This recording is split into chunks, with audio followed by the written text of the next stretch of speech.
മഹാലക്ഷ്മി സീരിയലിൻ്റെ പുതിയൊരു എപ്പിസോഡിലോട്ട് എല്ലാവർക്കും സ്വാഗതം.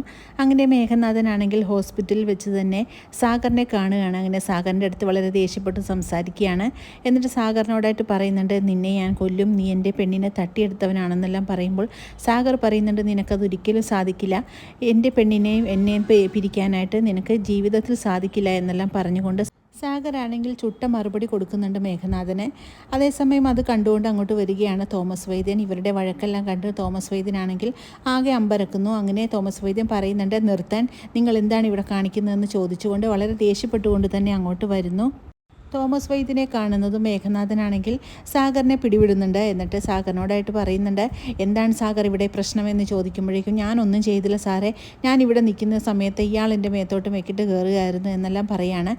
സാഗർ എൻ്റെ ജോലിക്കാരനാണെന്നും എൻ്റെ പേഷ്യൻ്റായിട്ടുള്ള താൻ ഇവിടെ കിടന്ന് വഴക്കുണ്ടാക്കുന്നത് എനിക്ക് ഒട്ടും ഇഷ്ടമില്ല എന്നെല്ലാം തോമസ് വൈദ്യൻ പറയുന്നത് കേട്ട് മേഘനാഥൻ പറയുന്നുണ്ട്, ഇവനാണെങ്കിൽ എൻ്റെ ഭാര്യയെ തട്ടിക്കൊണ്ടു പോയവനാണെന്ന് പറയുമ്പോൾ ഒരിക്കലും ആരുടെ ഭാര്യയും തട്ടിക്കൊണ്ടു പോകാൻ പറ്റില്ല, അവരവരുടെ ഭർത്താക്കന്മാരെ വിശ്വാസമുണ്ടെങ്കിൽ ഒരു ഭാര്യയും അവനെ ഇട്ടിട്ട് പോകില്ല എന്നെല്ലാം പറയുകയാണ്. ഇത് കേൾക്കുന്ന മേഘനാഥൻ പറയുന്നുണ്ട്, എന്നിട്ടാണല്ലോ ഇപ്പോൾ കണ്ണനും മഹാലക്ഷ്മിയും വേർപിരിഞ്ഞ് താമസിക്കുന്നതെന്ന് പറയുകയാണ്.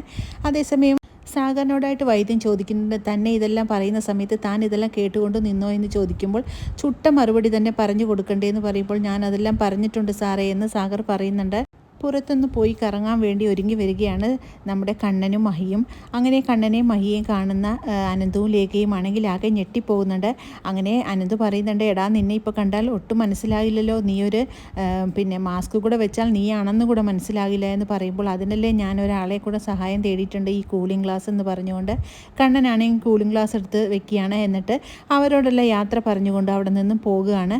അങ്ങനെ വളരെ സന്തോഷത്തോടുകൂടി പോകുന്നത് കണ്ടുകൊണ്ട് നിൽക്കുന്ന ലേഖയും അനന്തവും കൂടെ പറയുന്നുണ്ട്, താനിനി ഇവിടെ ഇരുന്നാൽ പറ്റില്ല, തന്നെയും കൊണ്ട് പുറത്തു പോയില്ലെങ്കിൽ എപ്പോഴാണ് ഇനി മഹാലക്ഷ്മി വരുന്നതെന്ന് ചോദിച്ചുകൊണ്ടിരിക്കും, അതുകൊണ്ട് നമുക്കും ഒന്നും പുറത്തു പോകാമെന്ന് പറഞ്ഞ് അവരും പോകുകയാണ്. പിന്നീട് മേഘനാഥൻ്റെ അടുത്തോട്ട് നമ്മുടെ സാഗർ വരുന്നുണ്ട്. അങ്ങനെ സാഗറിനെ കാണുന്നത് മേഘനാഥനാണെങ്കിൽ ആകെ ഒന്ന് ഞെട്ടിപ്പോകുന്നു. നീ എന്തിനാണ് ഇനിയും ഇങ്ങോട്ട് വന്നതെന്ന് ചോദിച്ചുകൊണ്ട് മേഘനാഥൻ സാഗറിൻ്റെ അടുത്ത് തട്ടിക്കയറുമ്പോൾ, ഞാൻ മാത്രമല്ലടാ കണ്ണിനെ കാണാൻ വന്നിരിക്കുന്നത്, വേറൊരാൾ കൂടിയുണ്ടെന്നെല്ലാം പറയുമ്പോഴേക്കും അവിടേക്ക് മഞ്ജു കയറി വരുന്നുണ്ട്. മഞ്ജുവിനെ കാണുമ്പോൾ മേഘനാഥൻ പറയുന്നുണ്ട്, നിൻ്റെ ഒരു കുറവും കൂടി ഉണ്ടായിരുന്നുള്ളൂ എന്ന് പറയാണ്. അപ്പോൾ മഞ്ജു പറയുന്നുണ്ട്, നീ എന്തിനാണ് എൻ്റെ ഭർത്താവിൻ്റെ മേലിങ്ങനെ കുതിര കയറുന്നത്, നിനക്ക് എന്താണ് കുഴപ്പം എന്നെല്ലാം ചോദിച്ചുകൊണ്ട് മഞ്ജു ആകെ ദേഷ്യപ്പെടുന്നുണ്ട്.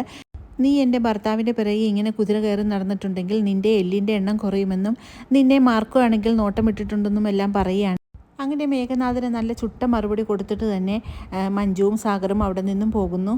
പിന്നീട് മുത്തശ്ശിയും പ്രതാപനുമാണ് കാണിക്കുന്നത്. മുത്തശ്ശി പറയുന്നുണ്ട്, എന്താടാ നമ്മൾ ചെയ്യാൻ പോയിട്ട് ഇതൊന്നും നടക്കാത്തത്, എന്ത് ചെയ്താലും അവൾക്കൊന്നും ഏൽക്കുന്നില്ലല്ലോ എന്ന് പറയുന്നുണ്ട്. ഇനിയെങ്കിലും നമ്മൾക്ക് ഇതുപോലൊരു അബദ്ധം പറ്റരുതെന്നെല്ലാം പറയുകയാണ് പ്രതാപനോട്. പ്രതാപൻ അന്നേരം പറയുന്നുണ്ട്, ഇനി എങ്ങനെ കരുണമോളുടെ മുഖത്ത് നോക്കും, അവളാണെങ്കിൽ ഈ ഒരു കാര്യം ഓർത്ത് ആകെ ആശ്വസിച്ചിരിക്കുകയായിരുന്നു, ഇനിയിപ്പോൾ എന്ത് പറയുമെന്ന് പറയുന്ന സമയത്ത് കരുണയാണെങ്കിൽ കരുണാലയത്തിൽ എത്തുന്നുണ്ട്. എന്നിട്ട് നേരിട്ട് തന്നെ അച്ഛനെയും അമ്മയും കാണാനായിട്ട് വരികയാണ്.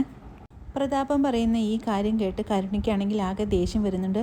നിങ്ങളല്ല എന്ത് ചെയ്യാൻ പോയാലും ഒരു കാര്യവും നടക്കില്ല, അവളുടെ കുഞ്ഞിനെ ഇല്ലാതാക്കിയാൽ കണ്ണേട്ടനും ഞങ്ങൾക്ക് എല്ലാവർക്കും സന്തോഷമായേനെ, കണ്ണേട്ടൻ ഇപ്പോൾ ഞങ്ങളുടെ ഭാഗത്തായതുകൊണ്ട് ഈ ഒരു കാര്യത്തിൽ ഒന്നുകൊണ്ടും നമുക്ക് പേടിക്കേണ്ട ആവശ്യമില്ലായിരുന്നു എന്ന് പറയാണ്.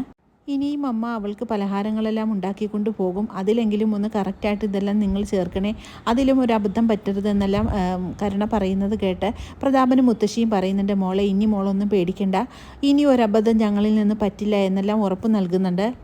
പിന്നീട് തിരിച്ച് കമലേശ്വരത്തെത്തുന്ന കരുണയാണെങ്കിൽ ദുർഗയുടെ ആയിട്ട് ഈ കാര്യങ്ങളെല്ലാം പറയുകയാണ്. അങ്ങനെ ദുർഗ പറയുന്നുണ്ട്, എന്താ മോളെ നമുക്ക് മാത്രം ഇങ്ങനെ സംഭവിക്കുന്നത്, അവൾക്ക് എന്ത് ചെയ്യാൻ പോയാലും അതൊന്നും സംഭവിക്കുന്നില്ലല്ലോ, അവൾ എങ്ങനെയെങ്കിലും രക്ഷപ്പെട്ടു പോകുന്നുണ്ട്, അതെല്ലാം അവളുടെ കയ്യിലിരിക്കുന്ന അയ്യപ്പ വിഗ്രഹത്തിൻ്റെ ശക്തിയാണെന്ന് ദുർഗ പറയുകയാണ്.